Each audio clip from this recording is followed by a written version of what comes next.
الحمد للہ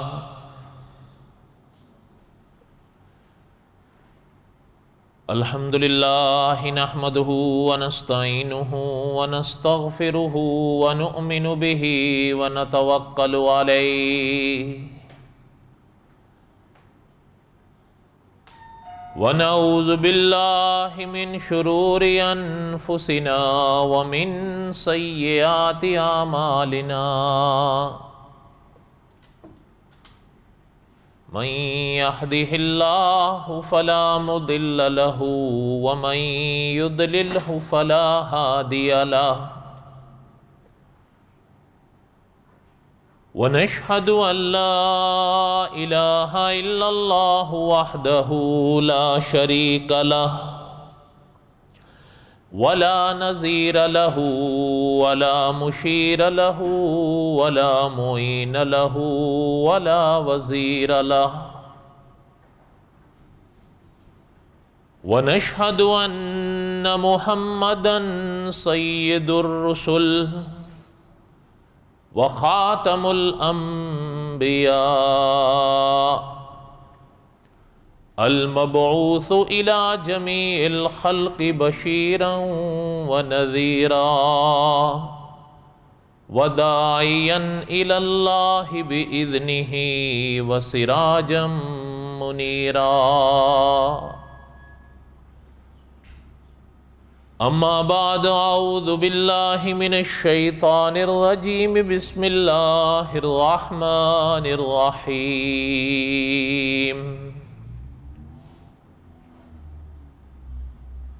ما كان محمد أبا أحد من رجالكم ولكن رسول الله وخاتم النبيين وكان الله بكل شيء عليما وقال الله تعالى في مقام آخر يا أيها النبي إنا أرسلناك شاهدا ومبشرا ونذيرا وداعيا إلى الله بإذنه وسراجا منيرا وقال النبي صلى الله عليه وسلم أنه سيكون في أمتي كذابون 30 كلهم يزعم أنه نبي وأنا خاتم النبيين لا نبي بعدي وقال النبي صلى الله عليه وسلم أنا آخر الأنبياء وأنتم آخر الأمم صدق الله العظيم وصدق رسوله النبي الكريم ونحن على ذلك لمن الشاهدين والشاكرين والحمد لله رب العالمين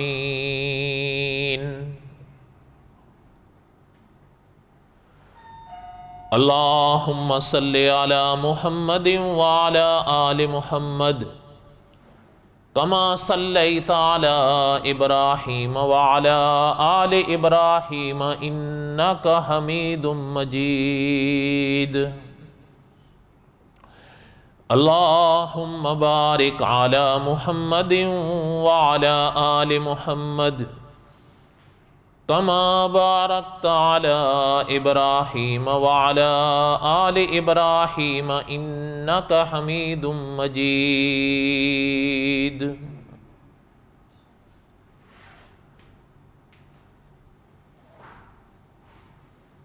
نفس نفس پہ رحمتیں، قدم قدم پہ برکتیں،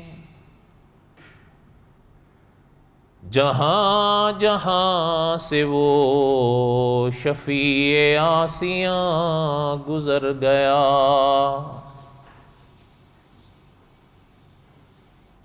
جہاں نظر نہیں پڑی وہاں ہے رات آج تک، وہیں وہیں سحر ہوئی جہاں جہاں گزر گیا۔ یا ربی صلی وسلم دائما ابدا علی حبیبک خیر الخلق کلہم، هو الحبیب الذی ترجا شفاعته لكل حول من الاحوال مقتحم۔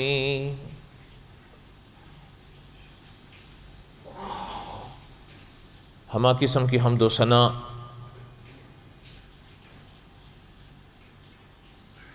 اللہ ذات لم یزل لا یزال کی پاک ذات کے لیے،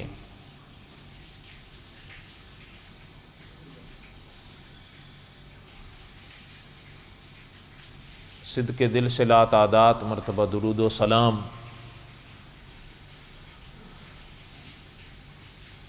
امام الانبیاء حضرت محمد رسول اللہ صلی اللہ علیہ وسلم کی پاک ذات کے لیے،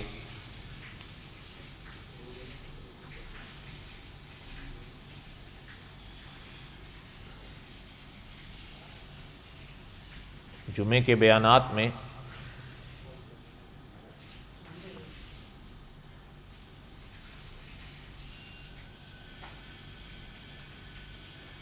قصص الانبیاء علیہم السلام کے اسباق میں دہرا رہا تھا،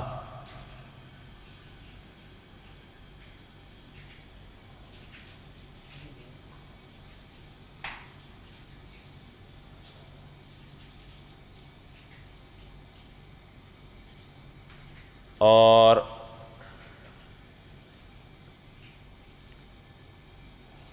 ہر ماہ کے آخری جمعے میں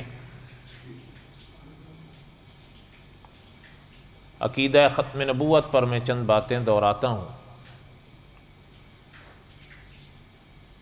اور چونکہ آج اس ماہ کا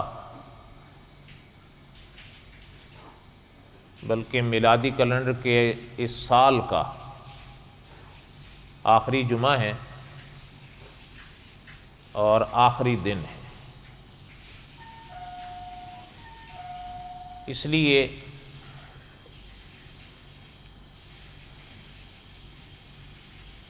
عقیدہ ختم نبوت پر میں چند باتیں پڑھوں گا،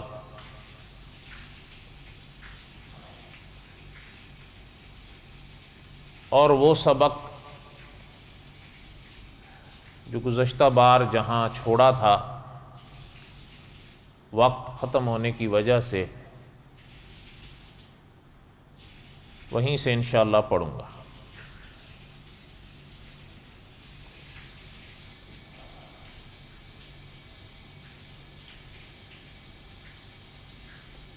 بات یہ پڑھ رہے تھے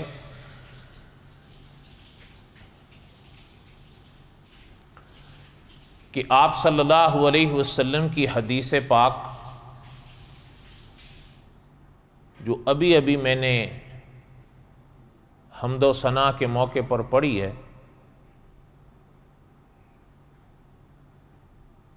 یہ آپ صلی اللہ علیہ وسلم کی پیش گوئیوں میں سے ایک پیش گوئی ہے، جس میں آپ صلی اللہ علیہ وسلم نے ارشاد فرمایا کچھ ایسے لوگوں کے بارے میں جنہوں نے آپ صلی اللہ علیہ وسلم کے اس دنیا میں تشریف لانے کے بعد نبوت کے جھوٹے دعوے کرنے تھے،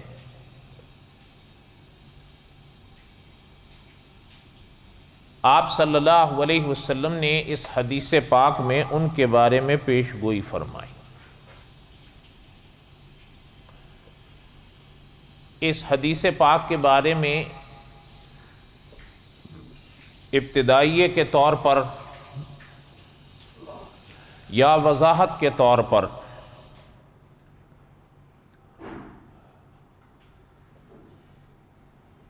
میں نے ابتدا میں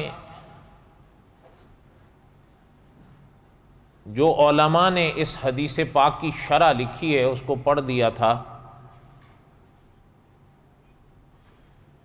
اگر وہ علم میں یا ذہن میں رہے تو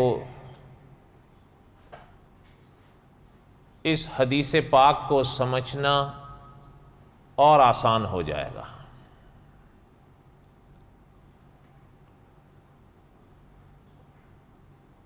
پھر آپ صلی اللہ علیہ وسلم کی اس حدیث پاک اور اس پیش گوئی کو مد نظر رکھتے ہوئے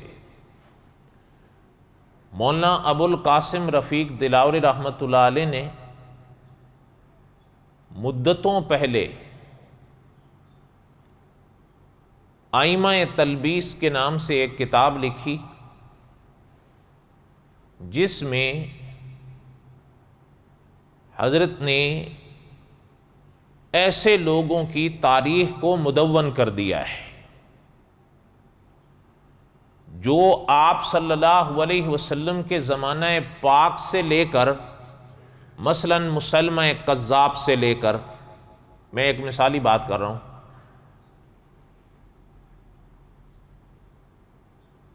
14ویں صدی تک، جس صدی میں حضرت کا انتقال ہوا، وہاں تک ان 14 صدیوں میں جو لوگ اس دعوے کے ساتھ اٹھے،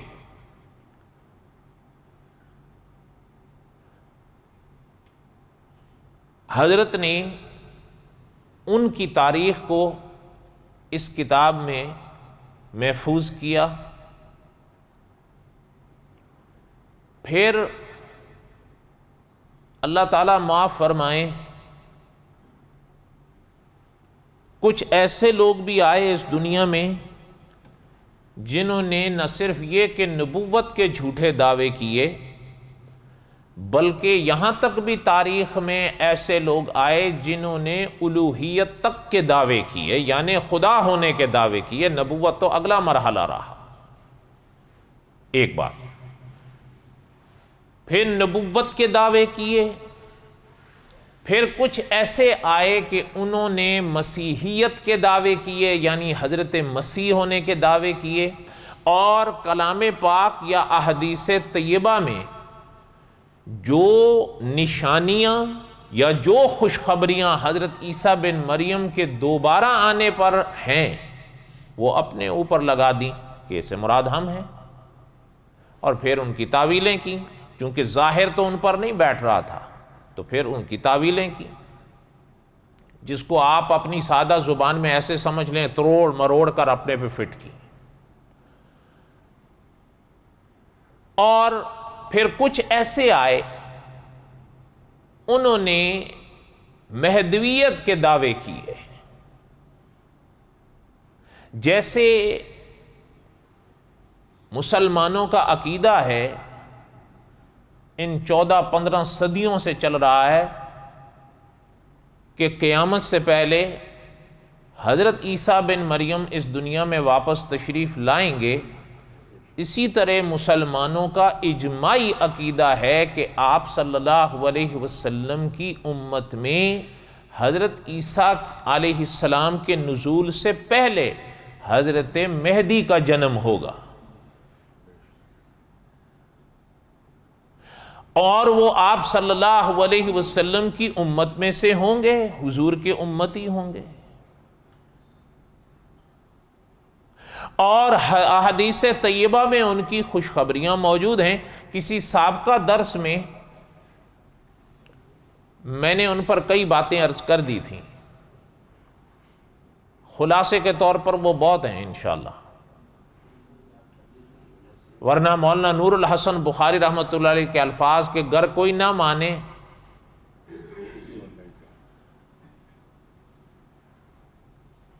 تو کچھ وہ لوگ آئے جنہوں نے مہدیت یا مہدویت کے دعوے کیے، اور حضرت مہدی کے بارے میں جو آپ صلی اللہ علیہ وسلم نے خوشخبریاں ارشاد فرمائی تھیں، نشانیاں بتائی تھیں، وہ انہوں نے اپنے پہ لگا کہ اس سے مراد ہم ہیں، ان کے مصداق ہم ہیں۔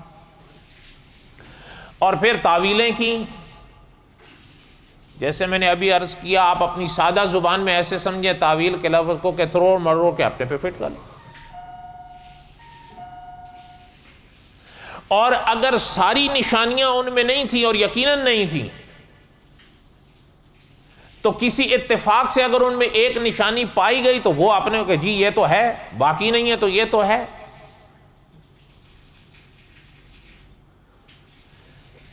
اس طرح کے کئی لوگوں کے حالات ہم نے پڑھے، اور مولانا ابو القاسم رفیق دلاوری رحمۃ اللہ علیہ کی کتاب ائمہ تلبیس میں اس طرح کے لوگوں کے بڑے مفصل حالات ہیں، میں نے ان کو تلخیص کے طور پر پڑھا ہے، اور اللہ تعالی حضرت کی قبر پہ کروڑوں رحمت نازل فرمائیں۔ حضرت نے اپنی اس ضخیم کتاب کی تلخیص اپنی زندگی میں بھی کر دی تھی۔ خیر بہرحال وہ میں نے پہلے پڑھ لیا۔ کہنے کا مقصد یہ تھا کہ ایسے لوگوں کے حالات پڑھتے پڑھتے تلخیص کے طور پر ہم پہنچے تھے جلال الدین اکبر کے حالات تک، جو مغل سلطنت کا ایک بڑے بادشاہوں میں سے ایک بڑا بادشاہ گزرا، بڑا نامور بادشاہ گزرا، یعنی مغل سلطنت میں جو بادشاہ بڑے نامور قداور تھے ان میں سے ایک یہ تھا۔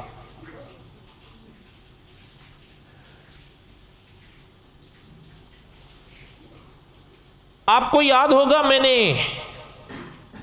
گزشتہ درس اس کا یہاں تک اس باب کا پڑھا تھا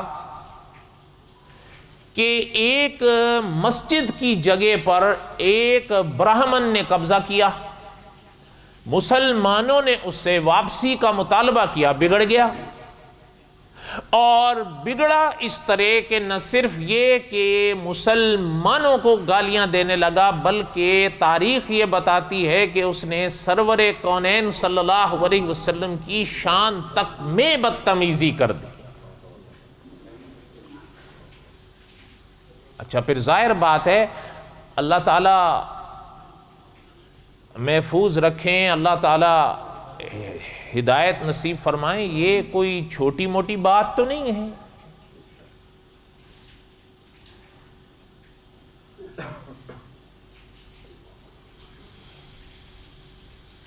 اب جب یہ بات ہوئی تو اس زمانے میں شیخ ابن احمد رحمت اللہ علیہ تھے، ان کو اکبر کی طرف سے کچھ اختیارات دیے گئے تھے، جس کا شاید میں نے اس وقت کچھ خلاصہ عرض بھی کیا تھا۔ شرعی معاملات پر وہ جو فیصلہ کرتے تھے شیخ ابن احمد، اس کا اعتبار کیا جاتا تھا، اکبر نے ان کو اختیار دے رکھا تھا، ایک عہدہ تھا، ایک مقام تھا، اور صاحب علم تھے۔ ان تک جب بات پہنچی تو انہوں نے برہمن کو بلایا، وہ نہیں آیا، میں نہیں آتا۔ اچھا جب یہ بات چلتے چلتے وہ نہیں آ رہا تھا تو بادشاہ یعنی جلال الدین اکبر تک پہنچی، پھر اس نے اس کو بلوایا۔ تو آپ کو یاد ہوگا میں نے عرض کیا تھا کہ پھر تو اس کے باپ نے بھی آنا تھا، اور یہیں تک پہنچے تھے ہم۔ اب آیا، جب اب آیا تو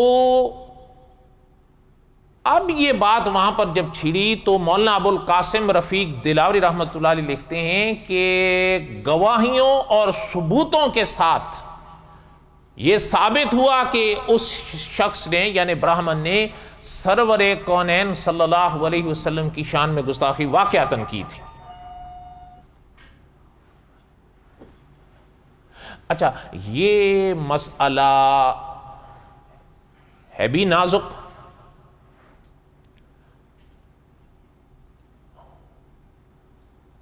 ابھی تو ظاہر بات ہے میں اس بات پر بات نہیں کر سکتا. اللہ تعالیٰ نے اگر زندگی دی تو سرور کونین صلی اللہ علیہ وسلم کے باب میں جب قصص الانبیاء ہم پڑھیں گے تو وہاں پر آئے گا. البتہ ایک بات ذہن میں رکھ لیں، یہ بات میں طلباء کے لیے یا جو آپ میں سے اردو اچھی پڑھنی لکھنی جانتے ہیں ان کے لیے کہتا ہوں، نشاندہی کر دیتا ہوں. آپ کے ملک میں سپریم کورٹ کے سینئر وکیل تھے جناب محمد اسماعیل قریشی.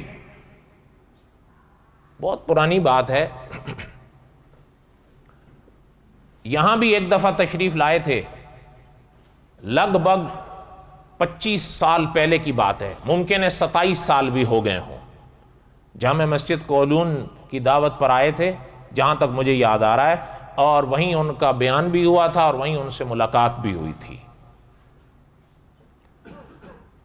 انہوں نے یہ جو مسئلہ ہے توہین رسالت کے عنوان سے جس کو بیان کیا جاتا ہے، اس پر انہوں نے ایک کتاب لکھی تھی.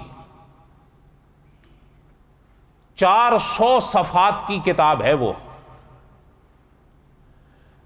ناموس رسالت صلی اللہ علیہ وسلم اور قانون توہین رسالت اس کا نام ہے، اور عنوان ہے مملکت پاکستان اور یورپ کی عدلیہ کے فیصلوں کی روشنی میں.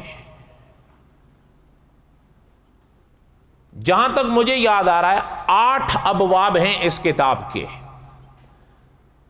8 ابواب ہیں اس کتاب کے، 400 صفحات ہیں. اس میں محترم نے یہ پہلی بات تو یہ آتی ہے کہ آیا اللہ تعالی ہر انسان کو محفوظ رکھیں، کوئی شخص اگر اللہ کے نبی صلی اللہ علیہ وسلم کی شان میں گستاخی کرتا ہے تو ایسے شخص کے بارے میں آیا کلام پاک میں کیا حکم ہے؟ ایک بات. دوسری بات، اللہ نہ کرے اگر کوئی شخص اس طرح کی حرکت کرتا ہے تو احادیث طیبہ میں ایسے شخص کے بارے میں کیا حکم ہے؟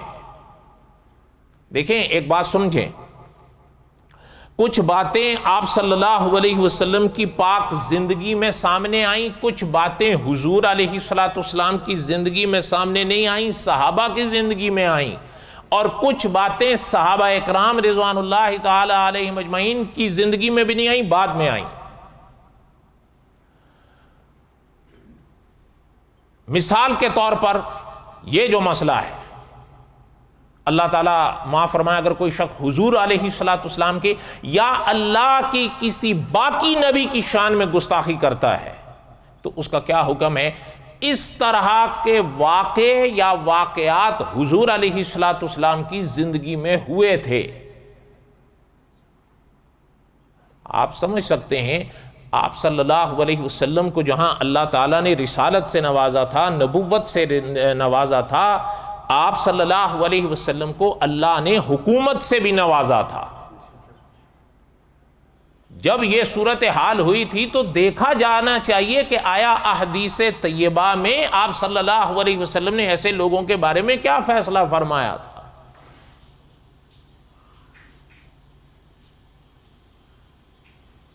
محدثین نے باقاعدہ باب باندھے ہیں. اچھا، محترم نے اس مسئلے کو احادیث طیبہ کی روشنی میں اس باب میں لکھا. پھر تیسری چیز، صحابہ اکرام رضوان اللہ تعالی علیہم اجمعین، دین اسلام میں صحابہ اکرام کا ایک خاص مقام ہے. یہ یاد رہے، دھیان میری طرف رہے، ہاں توجہ نہ ہٹے ورنہ بات نہیں سمجھ میں آئے گی، پھر گلا فضول ہوگا کہ اس کی باتیں سمجھ میں نہیں آتی. دھیان دو گے تو 2 اور 2 4 کی طرح سمجھ میں آئیں گی، دھیان نہیں دو گے تو ایک بات بھی سمجھ میں نہیں آئے گی. صحابہ اکرام رضوان اللہ تعالی علیہم اجمعین کے مقام کو ان پاک حضور علیہ الصلوۃ والسلام کے ان پاک جملوں سے سمجھو جن مواقع پر آپ صلی اللہ علیہ وسلم نے یا جس موقع پر آپ صلی اللہ علیہ وسلم نے فراق باطلہ کا ذکر فرمایا تھا یا حضور سے پوچھا گیا تھا تو حضور علیہ الصلوۃ والسلام نے ناجی جماعت کی جس کی نجات ہوگی اس کی جو نشان بتائے تھے، آپ صلی اللہ علیہ وسلم نے فرمایا تھا ما انا علیہ و اصحابی. حضور نے صحابہ کو اپنے ساتھ رکھا. یہ حضور نے نہیں فرمایا فقط کہ جس راہ پر ہم چلے وہ ناجیوں کی راہ. حضور نے فرمایا ما انا علیہ و اصحابی، جس راہ پر ہم اور ہمارے صحابہ چلے. ان پاک جملوں سے صحابہ کے مقام کو سمجھو. اچھا، صحابہ اکرام رضوان اللہ تعالی علیہم اجمعین کا دور، ایک سوال ہے نا، صحابہ کا دور کب تک رہا؟ آپ صلی اللہ، دھیان ہے میری طرف، آپ صلی اللہ علیہ وسلم نے اس دنیا سے پردہ فرمایا سن 11 ہجری میں. سن 11 ہجری میں حضور علیہ السلام نے اس دنیا سے پردہ فرمایا. اور مولانا اسیر ادروی رحمۃ اللہ علیہ نے فن اسماء الرجال میں لکھا ہے کہ آخری صحابی نے سن 110 ہجری میں یہ دنیا چھوڑی. کتنی مدت ہو گئی؟ 100 سال ہو گئے نا، 100 سال ہو گئے. سن 11 ہجری میں حضور علیہ السلام نے اس دنیا سے پردہ فرمایا. اور مولانا اسیر ادوی رحمۃ اللہ علیہ نے لکھا ہے کہ آخری صحابی نے سن 110 ہجری میں دنیا چھوڑی. ایک اور لے لیتے ہم، 100 سال ہو گیا. تو پتہ چلتا ہے آپ صلی اللہ علیہ وسلم نے جب اس دنیا سے پردہ فرمایا تو صحابہ کا دور 100 سال تک، 1 صدی تک. اور آپ سمجھ سکتے ہیں جب آپ صلی اللہ علیہ وسلم نے اس دنیا سے پردہ فرمایا، حضور علیہ السلام کے صدقے میں صحابہ کا دور حکومت آیا ہے. اور علماء نے لکھا ہے، علامہ خالد محمود صاحب رحمۃ اللہ علیہ یا دوسرے اکابرین نے لکھا ہے، صحابہ کا دور حکومت دراصل حضور ہی کا دور حکومت تھا صلی اللہ علیہ وسلم. صحابہ اپنے قانون یا اپنی باتیں نہیں پیش کرتے تھے، صحابہ آپ صلی اللہ علیہ وسلم کے فرامین ول ہی دیکھتے تھے. اور اگر کوئی، جیسے میں نے ابتدا میں کہا، اگر کوئی مسئلہ حضور کے زمانے میں پیش نہیں آیا تھا، صحابہ کے زمانے میں آیا، تو پھر صحابہ دیکھتے تھے کہ حضور علیہ السلام کے زمانے میں کچھ اس سے ملتا جلتا مسئلہ پیش آیا ہو تو اس کی روشنی میں بات کو اور مسئلے کو حل کیا جائے. اس کی بڑی بڑی مثالیں اللہ نے اگر زندگی دی تو قصص الانبیاء کے آخر میں آئے گی اگر اللہ کو منظور ہوا. کہنے کا مقصد یہ تھا کہ صحابہ اکرام رضوان اللہ تعالی علیہ مجمعین کے دور میں دیکھا جائے کہ آیا اللہ اپنی پناہ نصیب فرمائے کسی نے اگر کسی نبی کی شان میں گستاخی کی ہے تو صحابہ نے اس کے بارے میں کیا فیصلے فرمائے تھے.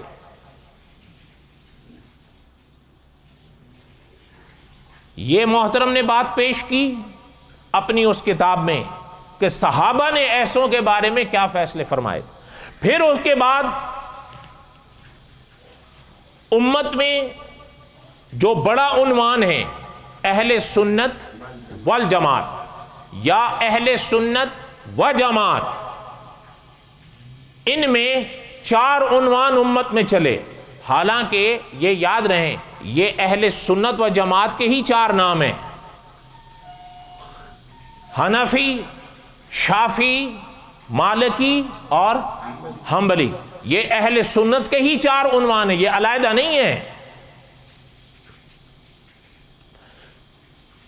جب مسلمانوں کا دور صحابہ اکرام رضوان اللہ تعالی علیہ مجمعین کے بعد تابعین آئے، تبع تابعین آئے، یہ امت چلتی رہی، چلتی چلتی یہ امت صدیوں سے گزرتی ہوئی آئی ہے. صحابہ اکرام تو اس دنیا سے چلے گئے اپنے مرحلے پر، لیکن مسلمان تو رہے نا. اور مسلمانوں کی حکومتیں بھی تھیں یا نہیں، اور اب بھی ہیں یا نہیں ہیں؟ اب بھی ہیں. پرانے دور میں بھی صدیوں مسلمانوں کی حکومتیں رہیں اور بڑی بڑی حکومتیں رہی ہیں. یعنی ایسی بھی حکومت مسلمانوں کی رہی ہے کہ جس کی تاریخ مثال پیش نہیں کر سکتی، رقبے کے لحاظ سے کہہ رہا ہوں. اچھا یہ تو چلتا رہا سلسلہ. اب ان کے دور میں بھی ایسے لوگ سامنے آئے جنہوں نے حضور علیہ السلام کی شان میں گستاخیاں کی. اب سوال یہ پیدا ہوتا ہے نا کہ آیا اس وقت کے مسلمانوں نے یا خلیفۃ المسلمین نے ایسے لوگوں کے بارے میں کیا فیصلے کیے تھے؟ یہ تاریخ میں موجود ہیں. محترم نے یہ تاریخی حوالے اس دوسرے باب میں اکٹھے کیے مسلمان بادشاہوں کے، اور پھر انہی کے سنگ سنگ پر حنفی، شافی، مالکی اور حنبلی چاروں فقہ کے لحاظ سے ان کے فتاوی جات پیش کیے کہ ایسے شخص کے بارے میں فقہ حنفی، مالکی، شافی یا حنبلی فقہیں کیا کہتی ہیں، ان کے مفتی یا ان کے قاضی کیا کہتے تھے. اس کے بعد دنیا نئے دور میں داخل ہوئی، چلتے چلتے یورپ آیا اور نئی دنیا دریافت ہوئی. نئی دنیا کس کو کہتے ہیں؟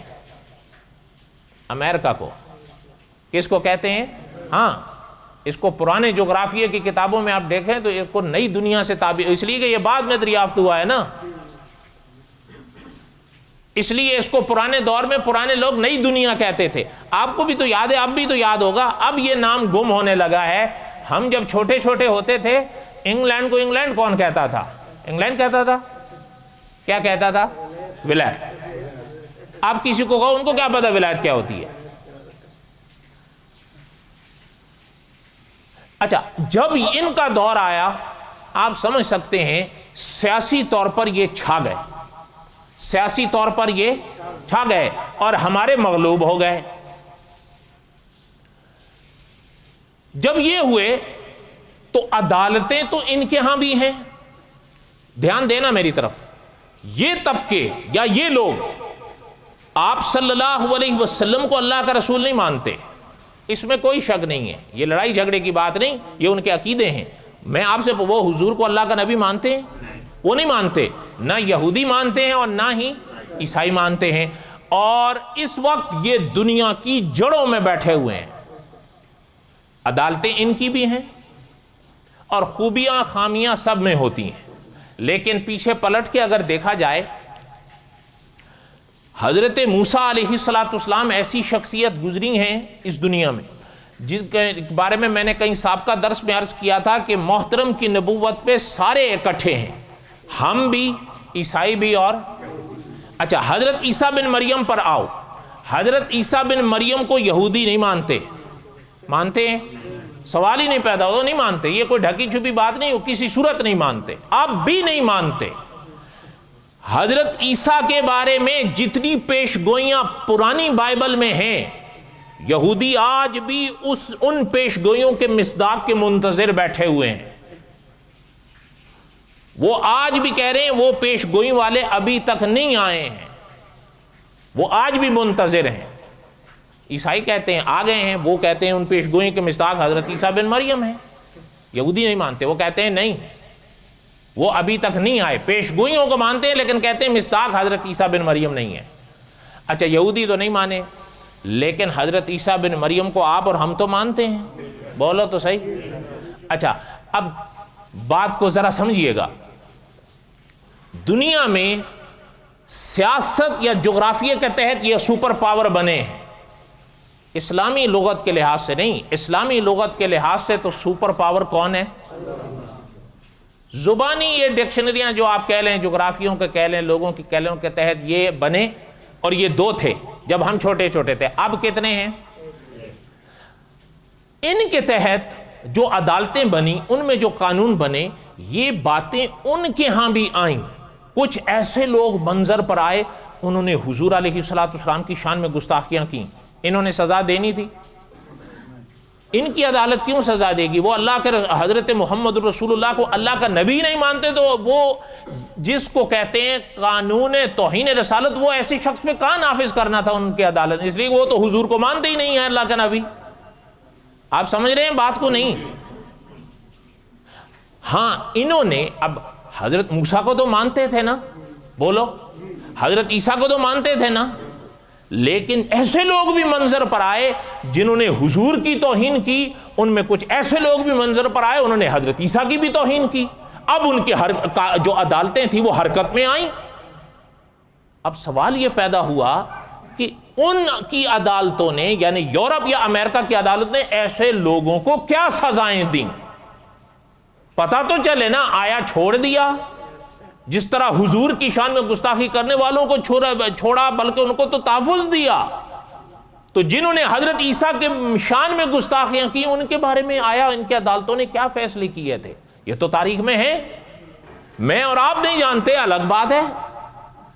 محترم نے محمد اسماعیل قریشی صاحب کی بات کر رہا ہوں, انہوں نے اس کتاب میں مستقل باب باندھ کر یورپ اور امریکہ کی عدالتوں کے فیصلے ان کی یعنی لائبریریوں سے اصل قانون نکال کر ان کو انگلش کی صورت میں پیش کر کے پھر ان کا اردو میں ترجمہ لکھا ہے کہ ان کی عدالتوں نے ایسے لوگوں کو کیا سزائیں دی ہیں.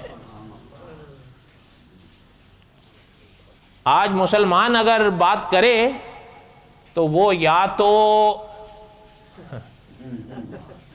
بنیاد پرست کہلاتا ہے یا اس کی وہ آواز یا اس کی وہ حرکت قانون انسانیت کے خلاف مانی جاتی ہے, اور یا کم از کم دقیانوسی تو ضروری کہہ دیتے ہیں. بات میری کافی آگے آ گئی, یہ میرا موضوع تھا بھی نہیں. کہنے کا مقصد یہ تھا ان جملوں سے اس کتاب کی اہمیت سمجھے ہو. اگر آپ میں سے جو لوگ اردو پڑھنی لکھنی جانتے ہیں یا اچھے پڑھے لکھے ہیں وہ اس کتاب کو اپنے پاس رکھیں. بڑی مایا ناز کتاب ہے. اللہ نہ کرے ایسے لوگ آپ کے, اچھا ایسے لوگ ہمارے والوں میں بھی ہیں, یہ نہیں کہ وہ تو ہیں ہی ہیں, وہ تو کہتے ہیں اچھا ہمارے والے نہیں آ جاتے, کہ جی کچھ نہیں کہنا چاہیے. اس لیے انسان کو انبیاء علیہ الصلوۃ والسلام کے بارے میں اگر سامنے کوئی شخص بات کرے تو اس کا جواب تو آنا چاہیے نا. لیکن جواب میں اور آپ اپنی طرف سے نہیں دیں گے, جواب ایسے دیں جیسے بڑوں نے دیے, وہ جواب ہوتا ہے. تو بہرحال میرے کہنے کا مقصد یہ تھا, یہ میں نے اس کتاب کے تھوڑا سا تعارف اس لیے کرایا کہ یہ آج کل بات زیر بحث بھی رہتی ہے. میں ابھی اس پر کوئی بات نہیں کیا ہوں, صرف تھوڑے سے منظر پیش کیا ہوں. وہ انشاءاللہ اللہ نے اگر زندگی دی تو قصص الانبیاء کے آخر میں آئیں گی یہ باتیں. جو بات عرض کر رہا تھا کہ اکبر نے اس کو بلایا برہمن کو, اور وہ جو بات تھی اللہ تعالیٰ معاف فرمائے حضور علیہ السلام کی شان کے خلاف جو اس نے کی تھی وہ ثابت ہو گئی. اب اکبر کے قانون یا اکبر کی عدالت کے تحت اس کے لیے سزائے موت تھی, لیکن اکبر جس دائرے میں جا کھڑا ہوا تھا وہ چپ ہو گیا. اب وہاں پر شیخ ابن احمد موجود تھے, وہ چاہتے تھے کہ اکبر حکم دے اس کے لیے سزائے موت کا, اس لیے کہ جو ثبوت چاہیے تھا وہ تو سب پیش ہو گئے, وہ تو ثابت ہو گیا اس کا جرم. اکبر بولے نہیں, بلکہ مولانا ابو القاسم رفیق دلاوری رحمۃ اللہ علیہ نے تو یہاں تک لکھا ہے وہ منہ میں گھنگنیاں ڈال کے بیٹھ گیا, وہ بولے ہی نہیں. حالانکہ یہ ایک ایسا موقع تھا اس کے بولنے کا. شیخ ابن احمد کو خیال آیا, اس کا چہرہ دیکھ بھی بول نہیں رہے. اب ظاہر بات ہے شیخ ابن احمد ٹھیک ہے ان کا ایک عہدہ تھا, لیکن اکبر کے سامنے تو وہ کچھ نہیں تھے. اکبر بولے تو وہ کچھ کہیں نا. شیخ ابن احمد قریب ہوئے, انہوں نے کہا بادشاہ سلامت آپ کہیں, وہ بولے ہی نہیں. شیخ ابن احمد کی طرف دیکھ کے کہنے لگا آپ جانو, کیا کرو آپ جانو. یہ کہہ کے اٹھ کے چلا گیا. اب وہ شیخ ابن احمد مرحوم اس کو دیکھنے لگے, بھئی یہ کیا ہے کہ آپ جانو. خیر شیخ ابن احمد نے اتنا تو کیا کہ فرمایا اس کو اندر لے جاؤ, یعنی جیل میں پھینک دو. اس کو قید کر دیا.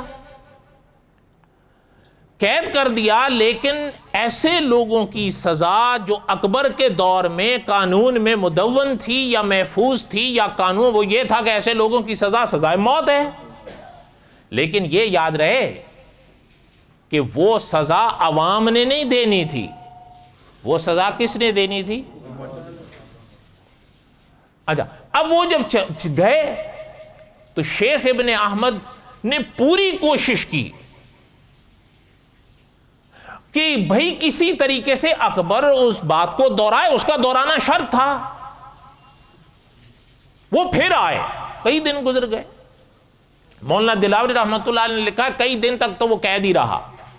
آخر میں ایک دن جب شیخ ابن احمد نے پیچھا نہیں چھوڑا اکبر کا, تو اکبر نے اس وقت دیکھتے ہوئے کہا شرعی فیصلے آپ کے میں نے سپرد کیے رکھے, جو بہتر سمجھو کر دو, جو بہتر سمجھو. شیخ ابن احمد نے سزائے موت نافذ کر دی. اچھا, سزائے موت جب نافذ کی تو کچھ ایسے لوگ تھے اس دور میں بھی جو اس چیز کے حق میں نہیں تھے, لیکن یہ یاد رہے کہ ان کو شیخ ابن احمد سے اصل میں چیڑ تھی, برہمن سے کوئی لگاؤ نہیں تھا ان کو اصل چیڑ تو ان سے تھی. کیوں چیڑ تھی اس کی وضاحت آگے آ رہی ہے مہینے بعد. وَمَا عَلَيْنَا إِلَّا الْبَلَاغُ الْمُبِينُ سنتیں پڑھ.